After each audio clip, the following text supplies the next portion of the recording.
हो। आए हुए सभी भक्तों की जय हो। जयकारे में इतनी बड़ी कंजूसी बार बार समझा रहे हैं आप लोगों को, लेकिन समझ में नहीं आ रहा। चलिए ठीक है, अभी बहुत बढ़िया पावन चर्चा आप लोग श्रवणपान कर रहे थे।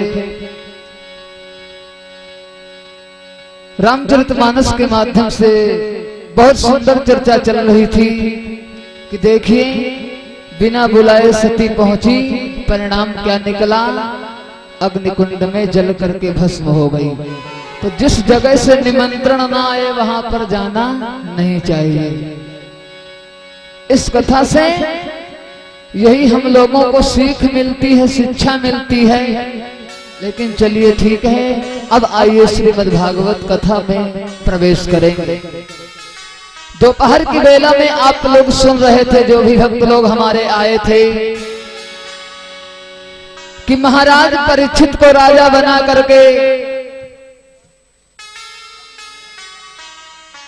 और हमारे मुतल्लिफ भैया जी के द्वारा 50 मुद्राओं का दान, कामना सुमंगलमय, आने वाला भविष्य उज्जवल हो। बोलिए सदाशिव बाबा महाराज की जय हो। दोपहर की बेला में आप लोगों ने कथा सुनी थी, द्वापर का अंत और कलयुग का आगमन। पांचों पांडव परीक्षित को राजा बना करके कहां चले जाते हैं? हिमालय पर्वत गलने के लिए। और इधर कलयुग ने अपनी माया दिखाई और उसके बाद पांचों पांडव हिमालय चले गए गलने के लिए। इधर राजा परीक्षित सोच विचार करके अपने सर पे मुकुट धारण करने के बाद कहां को जाते हैं? जंगल को शिकार खेलने के लिए। और जंगल जब शिकार खेलने के लिए पहुंचे तो वहां पर एक आवाज सुनाई पड़ी, रोने की आवाज सुनाई पड़ी। महाराज राजा परीक्षित सोच रहे हैं कि ये आवाज कहां से आ रही है, कुछ समझ में नहीं आ रहा है। आखिर है कौन? तब तक देखा एक डकराती, हांफती, कांपती, चिल्लाती गाय चली आ रही है। बिटिया लोगों में बैठ जाओ तो ज्यादा अच्छी बात है। निवेदन करूंगा दो चार भक्तों से कि कोई पंडाल में खड़ा ना हो पावे, ये आप लोगों की जिम्मेदारी है। गाय हांफती डकराती चली आ रही है और राजा परीक्षित के समक्ष ही सामने बिल्कुल चली आ रही। राजा परीक्षित सोचने लगे कि हमें लग रहा है हमें शिकार मिल गया, लेकिन शिकार की जगह पर सामने देखा क्या कि हांफती कांपती थर्राती,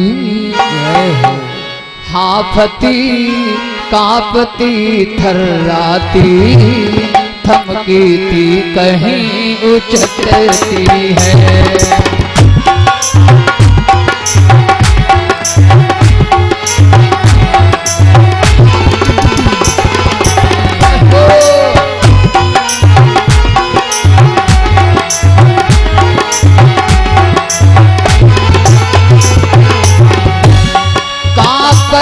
हांफती चिल्लाती, थमती है कहीं अटकती है, और रोती है कहीं रंभाती है, चलती है कहीं अटकती है।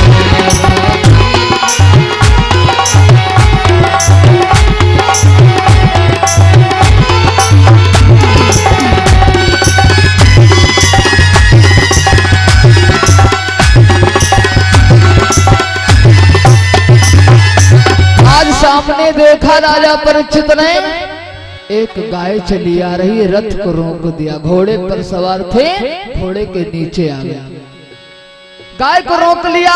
अरे मैया ठहर जाओ। गाय ने कहा महाराज हमें मत रोको। क्यों? कहां जा रही हो मैया? कारण क्या है, कुछ तो हमें बताओ।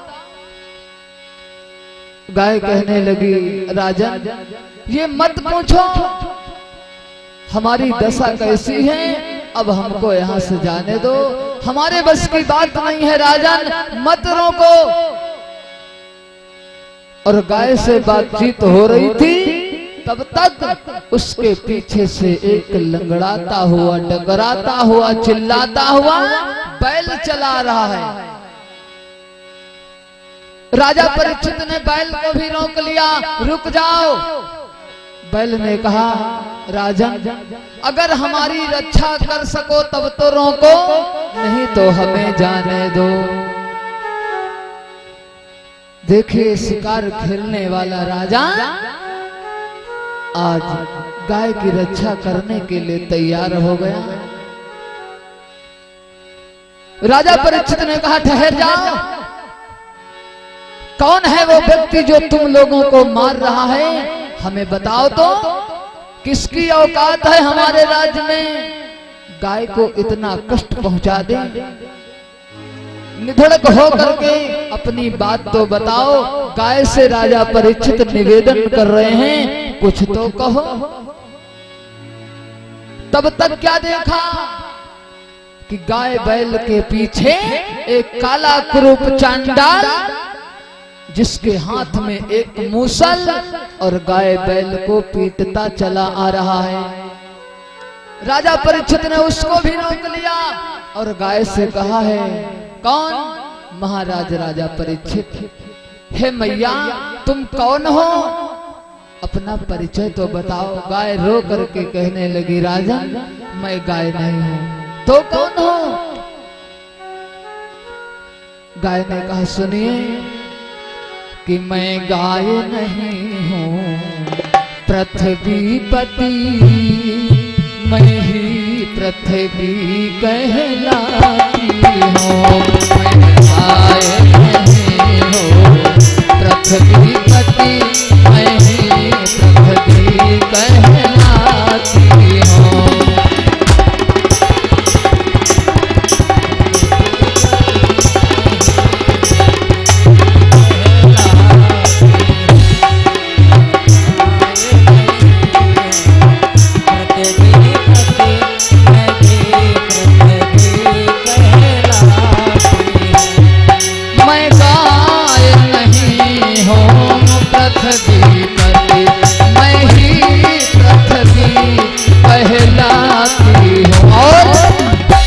अपने भविष्य को सोच समझ,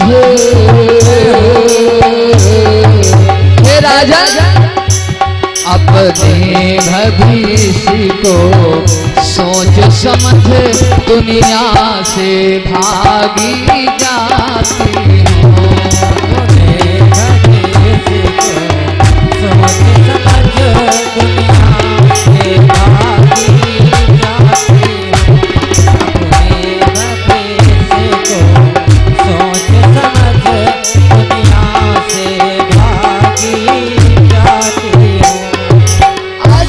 कहने लगी कि राजन मैं गाय नहीं, गाय का तो केवल रूप है, मैं पृथ्वी। और सतयुग त्रेता द्वापर का भार मुझे कष्ट नहीं दिया, लेकिन जैसे कलयुग का आगमन हुआ इस भार को मैं नहीं सहन कर सकती। राजन मैं नहीं सहन कर सकती, मुझे जाने दो, मर जाने दो। राजा परीक्षित ने कहा, ठहर जाओ माता, किसकी औकात है हमारे सामने तुमको मारे, कष्ट पहुंचा दे। जो कोई आंखें दिखाएगा आंखें निकाल लूंगा और हाथ लगाएगा उसके हाथों को कटवा लूंगा। क्यों परेशान हो माता। अब राजा परीक्षित बैल के पास गए। हे प्रभु आप कौन हैं, अपना परिचय तो दीजिए। बैल ने कहा, राजन हमारा परिचय मत पूछो। इसी बीच में प्रमोद कुमार मिश्रा जी के द्वारा 500 मुद्राओं का दान और 1 बोरी लैया प्रसाद प्रभु के चरणों में दान, कामना शुभ मंगल में आने वाला भविष्य उज्जवल हो। बोलिए सदाशिव बाबा की जय हो। राजा परीक्षित बैल से पूछने लगे, महाराज आप कौन हैं, कृपा करके तो बताओ। बैल कहने लगा, राजन अगर आप पूछ रहे हैं तो जरूर बताऊंगा, मैं कोई बैल नहीं हूं। तो कौन हो? कहा मेरी बात सुनो कि धर्मावतार में बैल नहीं, भूतल पर धर्म कहाता हूं।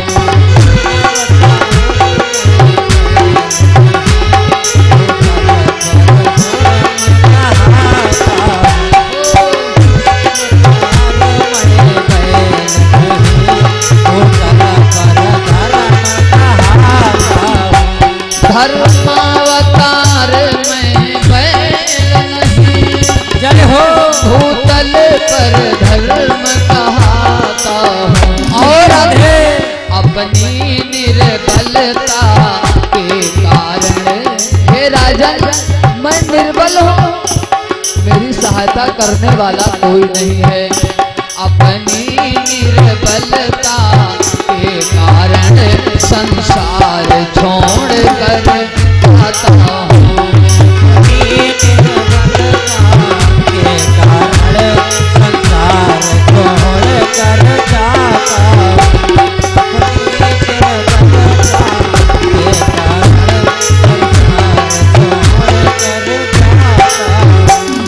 बैल ने कहा, महाराज मैं बैल नहीं हूँ, मेरा नाम है धर्म, लेकिन हमें लग रहा है अब इस संसार से मुझे जाना पड़ेगा, क्योंकि कलयुग मुझे बहुत कष्ट दे रहा है, आज बहुत मुझे दुख हो रहा है। राजा परीक्षित कहने लगे, परेशान मत हो, तुम्हारी रक्षा के लिए मेरी जान हाजिर है। पहले मेरी जान जाएगी तब तुम लोगों पर आंच आएगी, परेशान होने की कोई आवश्यकता नहीं है।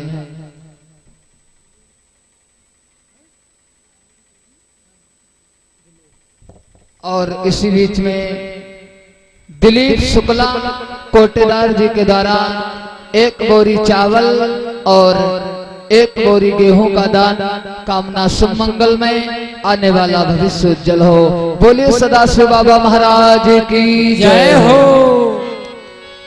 जयकारा लगाए रहो प्रेम के साथ। और कथा में विशेष ध्यान, इधर उधर की बातें कथा में ना।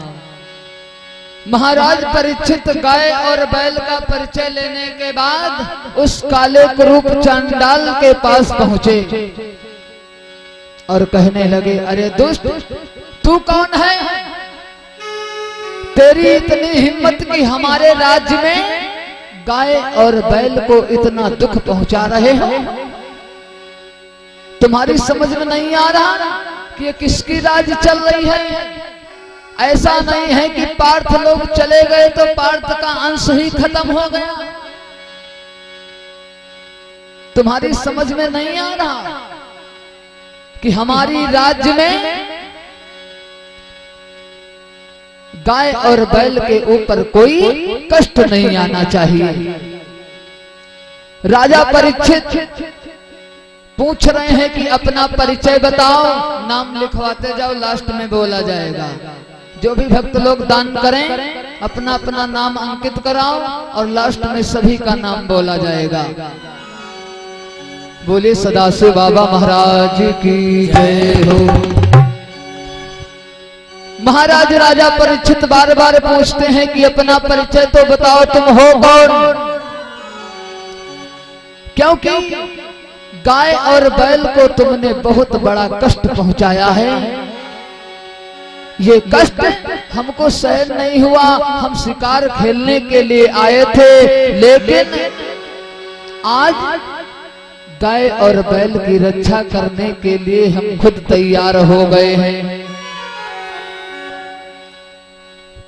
कलयुग है वो काल रूपी चंडाल।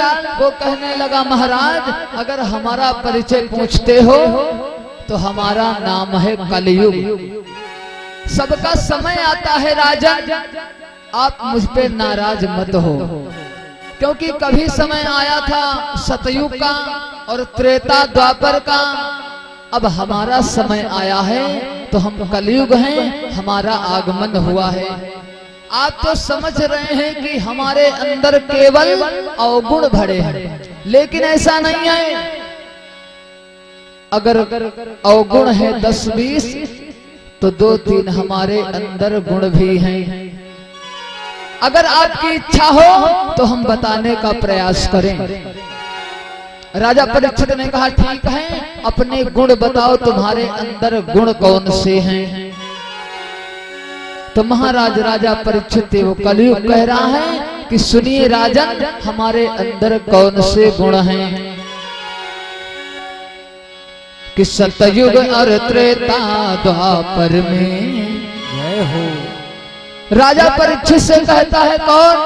वही कलयुग। कि महाराज सतयुग त्रेता द्वापर में संत महात्मा ऋषि मुनि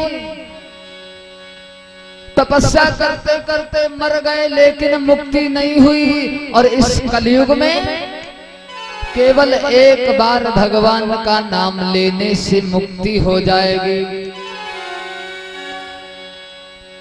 राजा परीक्षित कह रहे हैं ठीक बात है, लेकिन इतना अत्याचार मेरी राज्य में नहीं हो पाएगा।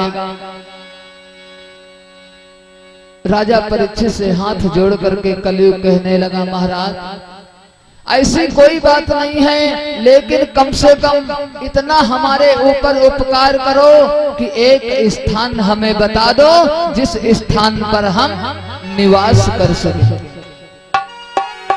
राजा परीक्षित ने कहा ठीक है, निवास स्थान बताए देता हूं, लेकिन शुद्धता के साथ में रहना होगा, इधर उधर किसी को कष्ट नहीं पहुंचाओगे। कलयुग कहने लगा महाराज स्थान तो बताओ। कहा जहां पर लोग जुएबाजी कर रहे हो वहां चले जाओ, और जहां पर वैश्याएं निवास करती हो वहां चले जाओ, जहां लोग झूठ बोलते हो उस जगह पे चले जाओ। कलयुग कहने लगा महाराज और बताओ। कहा जहां पर पराये धन पर लोग सेंध लगा रहे हो उस जगह पे चले जाओ। कलयुग कहने लगा महाराज कोई एक सुंदर स्थान बता दो। राजा के मुख से निकल गया तुम सोने में निवास करो। राजा परीक्षित ये नहीं बोले हैं कि जो सोना होता है इसमें नहीं, जहां पे लोग 6 बजे सो जाते हैं और 10 बजे उठते हैं उस सोने में निवास करो। लेकिन राजा परीक्षित का सोने का मुकुट और समझ नहीं पाए, कलयुग उसी मुकुट के ऊपर सवार हो गया। मुकुट पर बैठ गया कलयुग।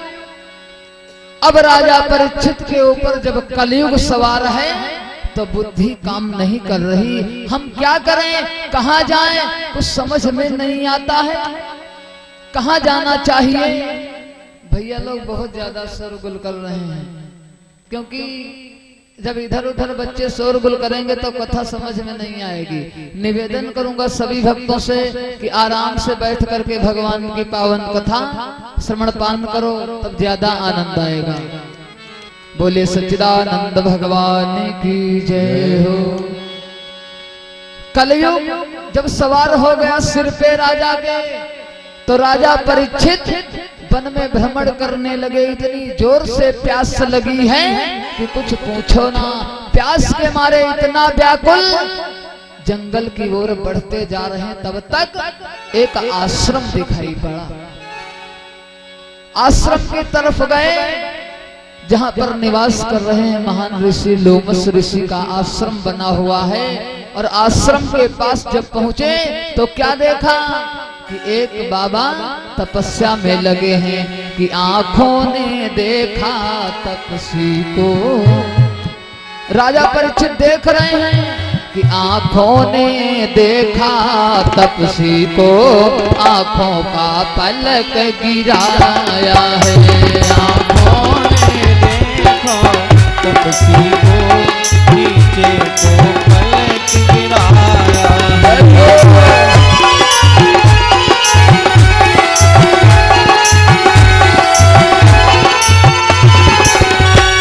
आंखों ने देखा तपस्वी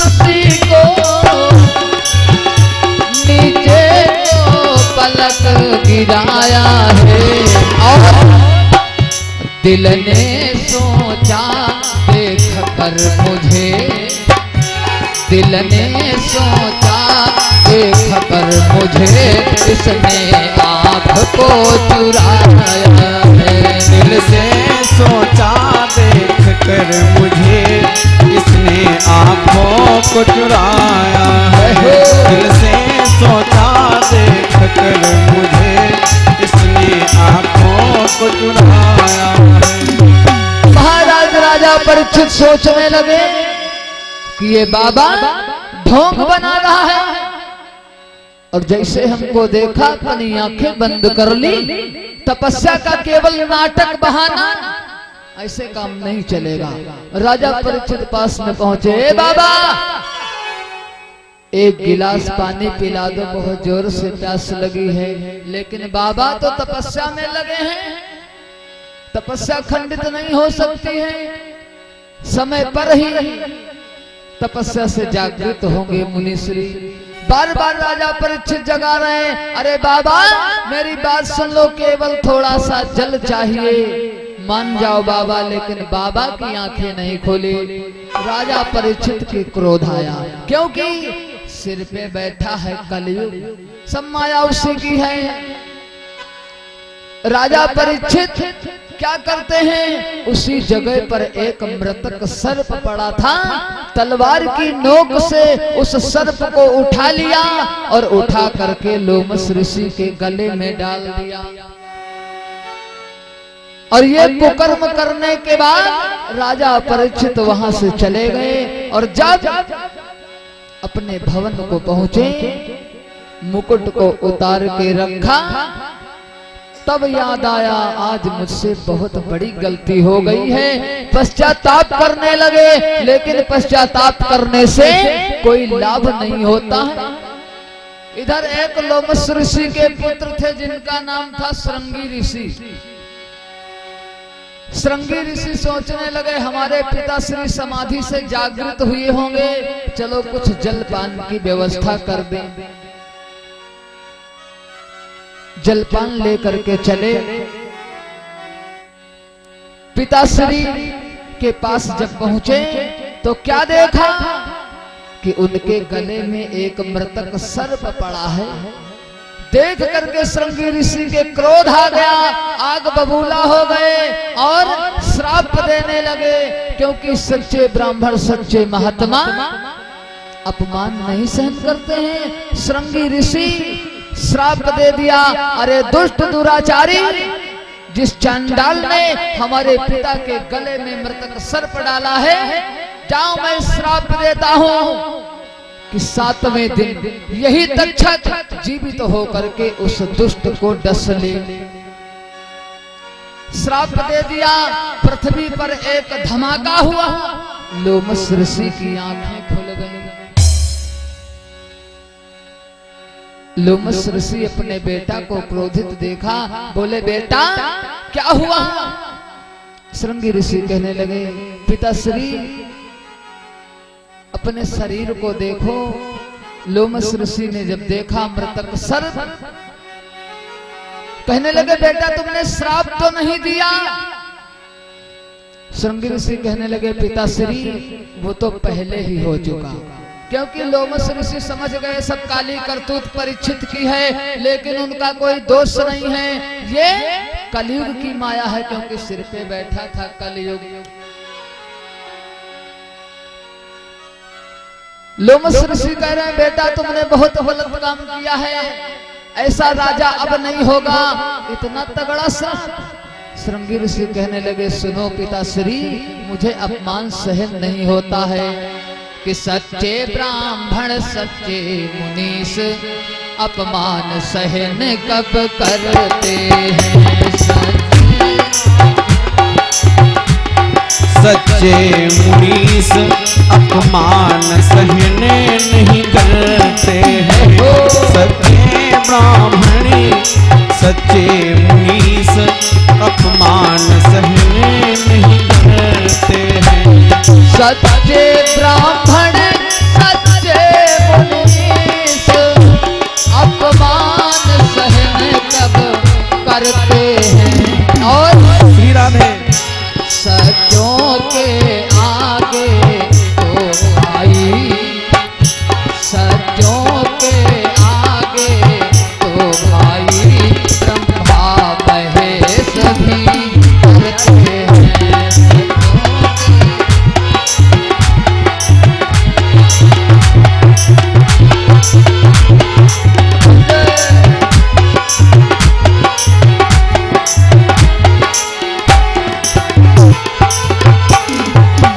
श्रृंगी ऋषि कहने लगे महाराज पिताश्री, हमको अपमान सहन नहीं हुआ इसलिए हमने श्राप दे दिया।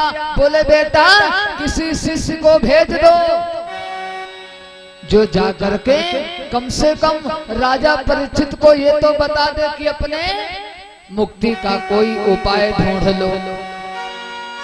श्रृंगी ऋषि ने एक शिष्य को भेज दिया और वो जा करके राजा परीक्षित को संदेशा दिया कि राजा जो तुमने अनर्थ किया है, लोमस ऋषि के गले में मृतक सर्प डाल दिया है, वही तक्षक 7वें दिन जीवित होकर के तुमको डस लेगा और इसका कोई उपाय कर लीजिए।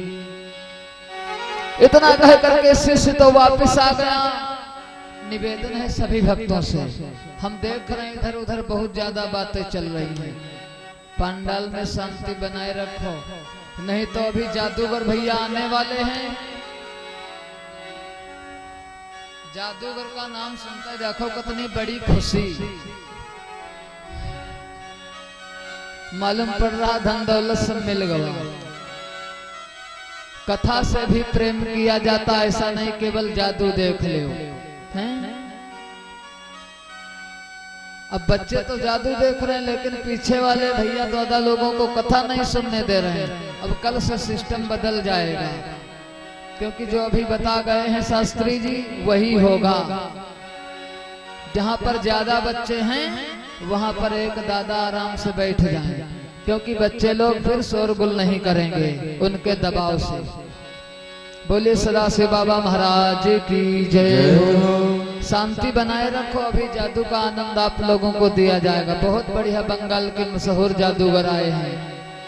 कल जो भी भक्त लोग आए थे बहुत बढ़िया कार्यक्रम हुआ था। आज भी आप लोगों की सेवा में हाजिर हैं, लेकिन शांति बनाए रखो। पहले कथा सुन लो, उसके बाद में फिर जादू का कार्यक्रम किया जाएगा।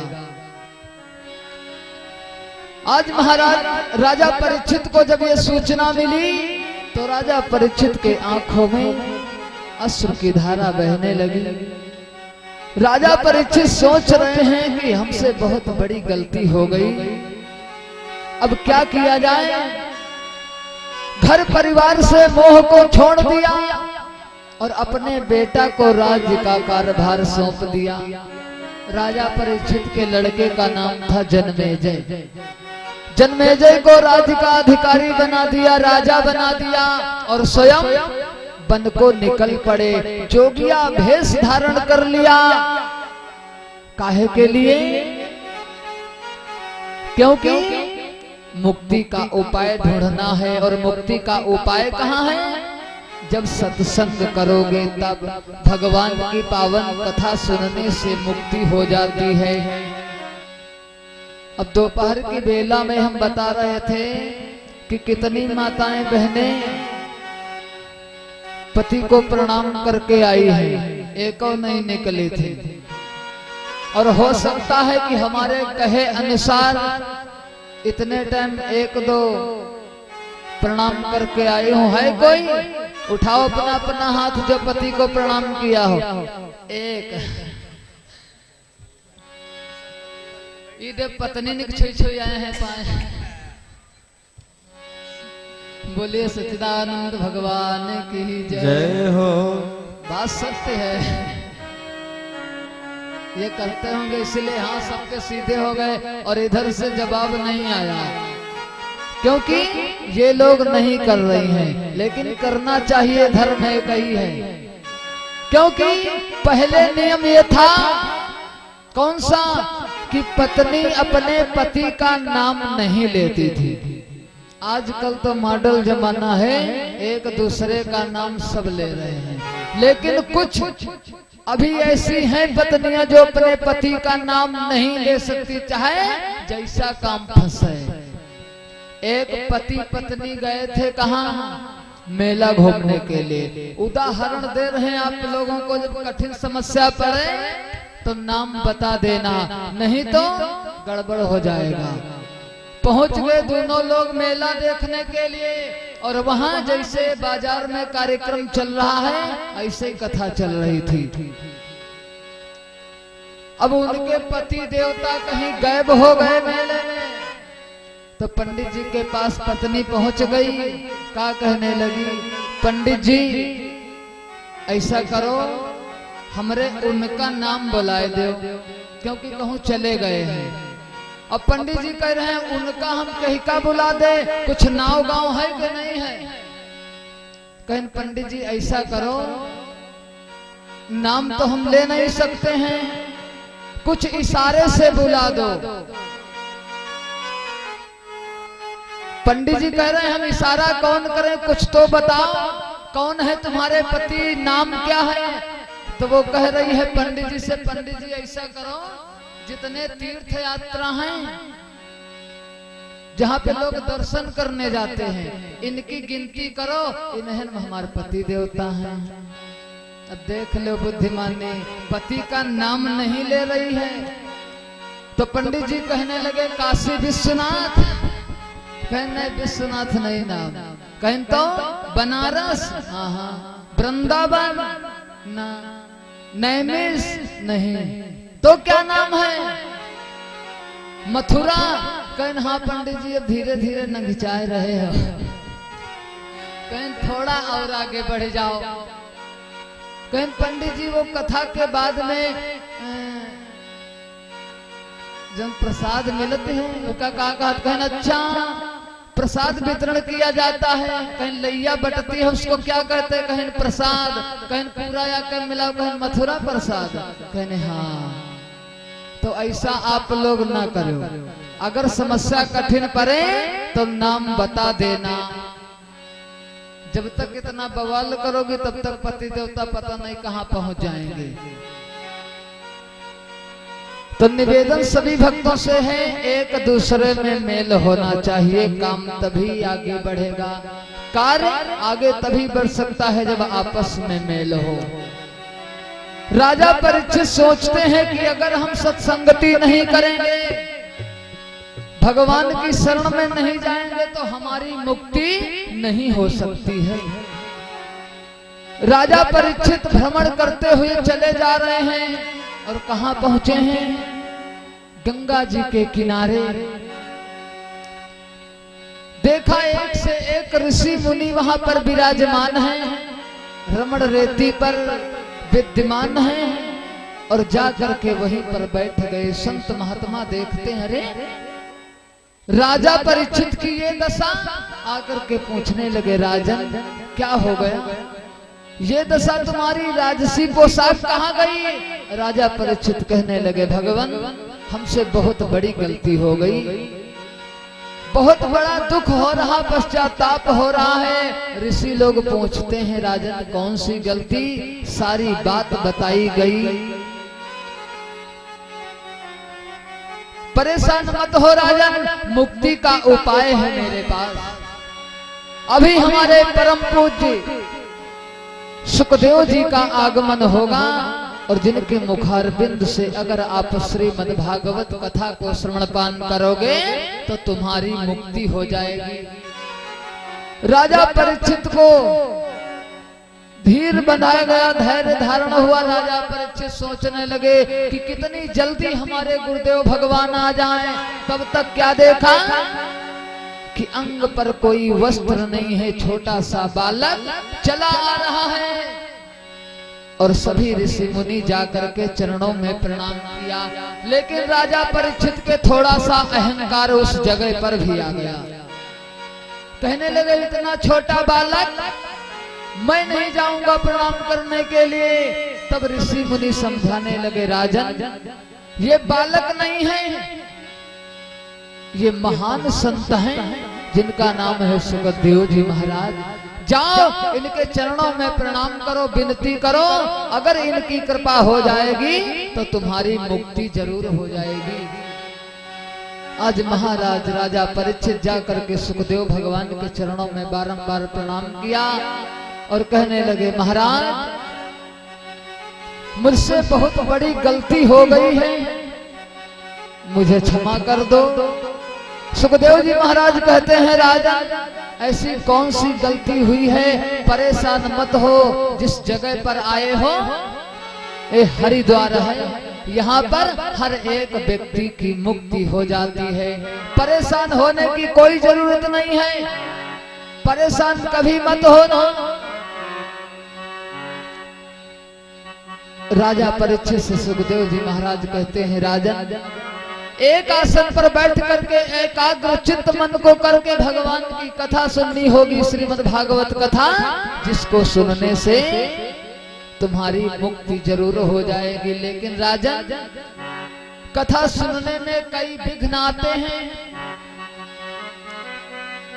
लेकिन उन विघ्नों पर ध्यान नहीं दिया जाता है।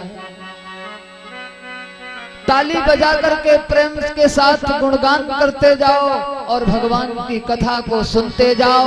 इधर उधर की बातें अपने मन में मत लाना, घर परिवार से मोह हटा देना, घर परिवार की चिंता न रह जाए।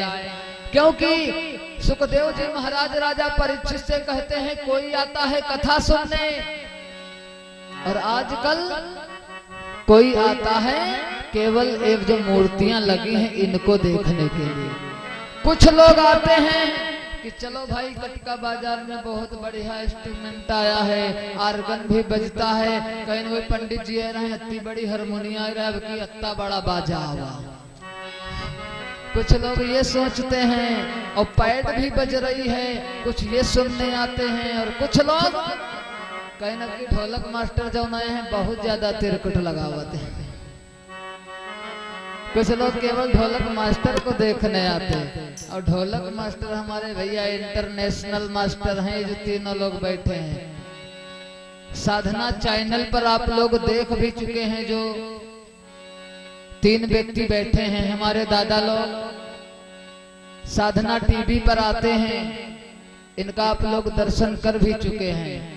हमारे गुरु जी के साथ में साधना चैनल पर कार्यक्रम यही लोग करने के लिए जाते हैं।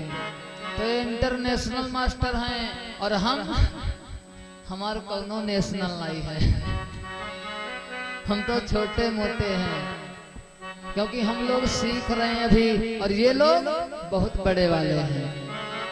तो कुछ लोग आते हैं इनका दर्शन करने और कुछ लोग कहे के लिए आते हैं कि पंडित जी के वहाँ एक जादूगर बंगाल से आया है, एलके जादूगर, बहुत बढ़िया आइटम दिखा रहे हैं। कुछ लोग आते हैं जादू देखने के लिए और कुछ लोग क्या देखने के लिए आते हैं, कहीं तब की बार जब भागवत भय रहा है तो कुंभरावट टेंट आई रहा है 2 कौड़ी के। अब की अंबरपुर चौराहे से भैया रजनू का आगमन हुआ है, कहीं सब लपा लप